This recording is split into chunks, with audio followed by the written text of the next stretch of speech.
Thank you, Mr. Speaker. Members, this amendment language that I brought forward simply censors instruction on sexual activity as opposed to sexual orientation and gender identity. The original bill, which makes it all about sexual orientation and gender identity, which is not the same as sex ed, it is not the same as conversations about sexual activity. That language is not necessary. It solves no problem that currently exists in our schools.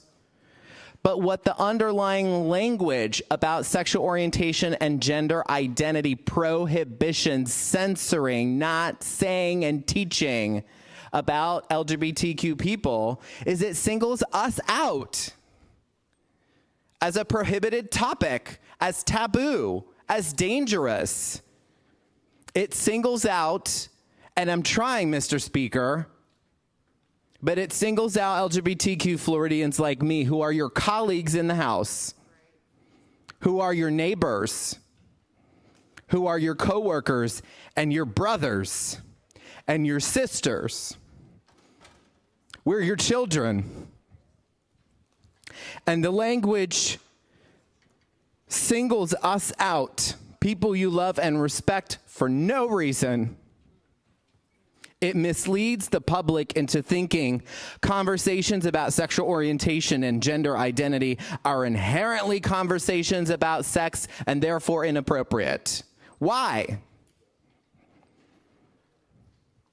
The Senate sponsor told CBS 10 Tampa yesterday he didn't want kids this age to be talking about sexual things.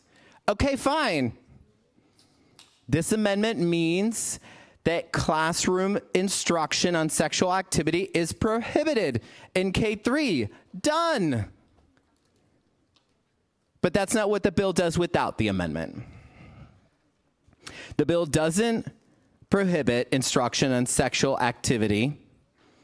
It censors instruction and, worse, inclusion of LGBTQ Floridians who are a healthy and normal part of our society and of our schools.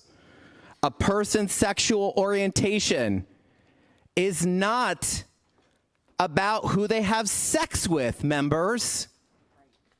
It's about who they love. And members, simply acknowledging their existence, our existence, the existence of LGBT families as part of our communities and our schools, that's always age appropriate. Censoring it, banning it, telling schools they can't say gay or can't say trans as part of instruction means that we are slowly being erased. And I will not stand by and do nothing while that happens, members. We can really improve this bill. We can de-escalate the attack on LGBTQ Floridians and pass this amendment. Thank you. Members, Representative Smith having closed on his amendment. All in favor of adoption?